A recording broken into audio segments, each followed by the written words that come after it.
अस्सलाम वालेकुम नाज़रीन, मैं आपका होस्ट ताहा मलिक और आप देख रहे हैं प्रॉपर्टी 365 का यूट्यूब और फेसबुक चैनल।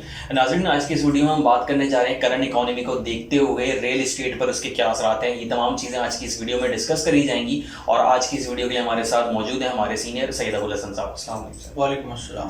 सर, सबसे पहले तो रियल एस्टेट की मार्केट की सूरत हाल जानना चाहूँगा और मार्केट स्लो क्यों चल रही है अभी, इसके हवाले से भी बताइए। देखिए, ऐसा है कि बाकी तमाम मार्केट्स की तरह स्पेशली स्टॉक एक्सचेंज को अगर हम देखें तो इन दिनों बहुत ज़्यादा मंदी का रुझान है। और हम सब लोग ही जानते हैं कि इन दिनों जो मुल्क की इकोनॉमी के हालात हैं वो कुछ बहुत ज़्यादा अच्छे नहीं हैं। और इस वक्त जो सिचुएशन है, जो हमारा करंट अकाउंट डेफिसिट है, जिसकी वजह से डॉलर की जो है वो रेट में बहुत तेज़ी से इजाफा हो रहा है, उस सब को देखते हुए हमारे यहाँ इस वक्त ओवरऑल जो इन्वेस्टमेंट का रुझान है वो तमाम मार्केट्स में स्लो है।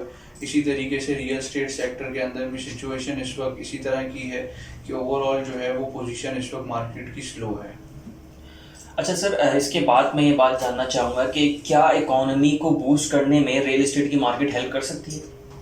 बिल्कुल कर सकती है। देखें, पहले भी जो लास्ट गवर्नमेंट थी इमरान खान की, उसके अंदर जो है वो हमने देखा कि स्टार्टिंग के अंदर जब उन्होंने रियल एस्टेट के लिए बहुत ज़्यादा इकदाम नहीं किए थे तो इकोनॉमी स्लो थी। उसके बाद जैसे ही उन्होंने इंसेंटिव देना शुरू किए, मिनिस्ट्री स्कीम्स दी, उसके अलावा कंस्ट्रक्शन पैकेजेस वगैरह दिए, तो उससे देखा गया कि ओवरऑल बहुत सारी इंडस्ट्रीज जो थी उन सब के अंदर जो है वो एक बूस्ट देखा गया। जितनी भी दीगर इंडस्ट्रीज हैं जो लिंक्ड हैं रियल एस्टेट के और ख़ासतौर पे कंस्ट्रक्शन के काम के साथ, स्पेशली जिस तरह स्टील की है, सीमेंट की इंडस्ट्री है और जो फिनिशिंग के दीगर आइटम्स हैं, उनके अंदर जो है वो काफ़ी ज़्यादा जो है वो हमने देखा कि ओवरऑल इकोनॉमी को बहुत ज़्यादा बूस्ट मिला इससे। अच्छा सर, इसके बाद मैं ये बात जानना चाहूँगा कि इकोनॉमी जो हमारी डाउनफॉल का शिकार है उसके क्या असरात रियल एस्टेट की मार्केट पर पड़ रहे हैं? देखें, जो डाउनफॉल का शिकार है, वैसे तो देखें बहुत ज़्यादा रियल एस्टेट की मार्केट को अफेक्ट पड़ता नहीं है जो सूरत हाल है उससे, क्योंकि उसकी वजह ये है कि जो लैंड है उसकी अपनी एक वर्थ है और वो अपनी वो मेंटेन करनी होती है वर्थ। तो बहुत ज़्यादा इसमें ऐसा नहीं है कि रियल एस्टेट की मार्केट में कोई इतनी ज़्यादा घबराहट नहीं है जिस तरह दीगर मार्केट्स के अंदर है। लेकिन ये है कि ओवरऑल जब इस तरह का सिनेरियो होता है तो इन्वेस्टमेंट रुक जाती है। तो इसीलिए जो इस वक्त सिचुएशन है उसमें ये देखा जा रहा है कि ओवरऑल जो है फॉर द टाइम बीइंग ये इस वक्त जो है वो पोजीशन स्लो है। लेकिन आगे आने वाले टाइम के अंदर जो है वो हम एक्सपेक्ट यही कर रहे हैं कि इंशाल्लाह जो जिस तरीके से ग्रोथ हो रही थी वैसी होगी इंशाल्लाह, इसके ऊपर को बहुत ज़्यादा इफेक्ट नहीं आएगा। अच्छा सर, इसके बाद में एक इम्पॉर्टेंट क्वेश्चन ये जानना चाहूँगा कि आजकल हमने देखा डॉलर की जो है वो ऊंची उड़ान है, तो ये डॉलर की जो ऊंची उड़ान है ये हमारे ओवरसीज इन्वेस्टमेंट के लिए या फिर ओवरसीज इन्वेस्टर्स के लिए कैसी साबित होगी? देखिए, ऐसा है कि जिन लोगों ने काफ़ी अर्सा पहले इन्वेस्टमेंट की थी, लेट सपोज अगर मैं कहूँ कि जिन लोगों ने आज से 4-5 साल पहले जो है वो इन्वेस्टमेंट की थी अच्छे प्रोजेक्ट्स के अंदर, तो वो तो काफ़ी ज़्यादा इस वक्त बढ़ चुके हैं। उनके अंदर तो ग्रोथ बहुत ज़्यादा रही है, तो उस पर तो कोई ऐसा इफेक्ट नहीं आया उनकी इन्वेस्टमेंट के ऊपर। हाँ, कुछ लोग जिन्होंने रिसेंट पास के अंदर लिया है, प्रॉपर्टी परचेज की है, उनको फॉर द टाइम बीइंग जो है वो ऐसा होता है कि क्योंकि डॉलर जो है वो महंगा हो गया है तो उन्होंने जो प्रॉपर्टी खरीदी हुई है तो वो अगर आज ही के दिन में वो देखें तो वो कुछ ऐसा लगता है कि जिस तरह लॉस में। लेकिन अगर आप इसको इन लॉन्गर टर्म देखें कि अगर आप 2-3 साल के साथ अगर इसको कंपेयर करें तो वो लोग भी फ़ायदे में ही हैं। बल्कि ओवरसीज़ के लिए मैं ये कहूँगा कि इस वक्त अपॉर्चुनिटी का टाइम है, क्योंकि जो इन्वेस्टमेंट का राइट टाइम होता है वही होता है जब मार्केट स्लो होती है और ख़रीदारी नहीं हो रही होती ज़्यादा, तो आपको अच्छी जो है वो रियल एस्टेट के अंदर अच्छी डील्स मिलने के चांसेस बहुत ज़्यादा बढ़ जाते हैं। तो इसलिए मैं ये कहूँगा कि ओवरसीज़ के लिए इस वक्त अच्छा टाइम है बाइंग का, अगर वो इस वक्त बाइंग करते हैं तो।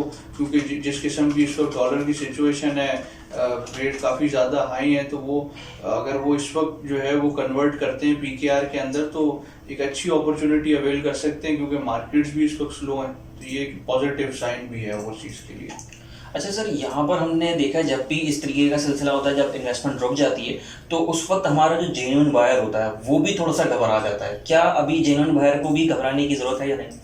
देखिए, ऐसा है कि मैंने देखा है कि जो समझदार लोग होते हैं, जो बहुत अरसे से इन्वेस्टमेंट्स कर रहे होते हैं, वो उसी टाइम पे इन्वेस्टमेंट करते हैं जब मार्केट स्लो होती है। तेज़ी के अंदर इन्वेस्टमेंट करना ठीक है, लेकिन ये है कि उसमें ये होता है कि आप जो है वो बहुत ज़्यादा ऑप्शंस अवेलेबल नहीं होते, हर बंदा बाइंग कर रहा होता है।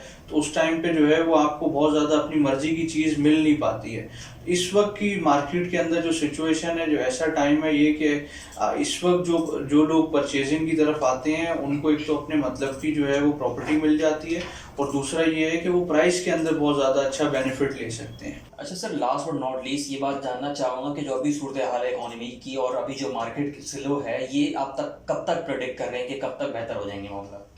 देखिए इंशाल्लाह उम्मीद ये है कि जैसे ही ये अभी इस वक्त जो सेंटिमेंट्स बन रहे हैं कि इलेक्शन जो है वो जल्दी हो जाएगा, तो वो जैसे ही इलेक्शन जल्दी हो जाता है एक प्रॉपर गवर्नमेंट फॉर्म हो जाती है जिस जो डिसीजन मेकिंग जो है वो इजीली कर सके, तो उसके बाद उम्मीद ये है कि इंशाल्लाह ये चीज़ें बेहतरी की तरफ आ जाएंगी। और ऑब्वियसली मैंने जैसा पहले भी बताया कि रियल एस्टेट की मार्केट को बहुत ज़्यादा इफेक्ट आता नहीं, क्योंकि लैंड की अपनी एक वर्थ होती है, और जो अच्छे प्रोजेक्ट्स हैं उनके अंदर जो है वो वैसे भी देखा जा रहा है कि इस वक्त को बहुत ज़्यादा इफेक्ट है नहीं। तो इंशाल्लाह उम्मीद ये है कि आने वाले 3 से 6 महीने के अंदर अंदर इंशाल्लाह चीज़ें वापस जो है वो पुराने ट्रैक पे आ जाएंगी, और इंशाल्लाह ग्रोथ जो है वो अच्छी हो जाएगी मार्केट के अंदर। तो उम्मीद ये है कि बहुत चीज़ें आगे चल के और बेहतर हो जाएंगी इंशाल्लाह। अच्छा, आपका ये कहने का मतलब ये है कि जो तमाम चीज़ें, ये तमाम चीज़ें पॉलिसी मेकिंग के ऊपर डिपेंड करती हैं, ऐसे ही?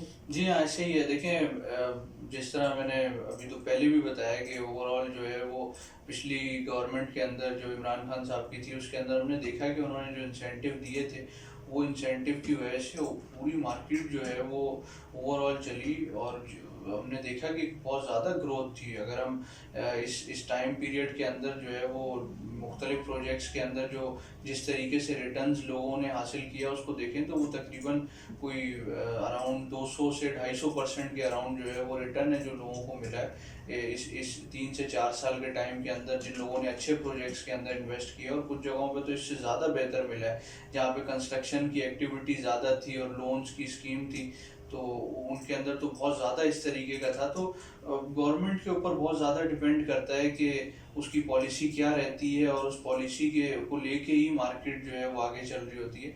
तो उम्मीद है कि इंशाल्लाह चीज़ें बेहतर होंगी।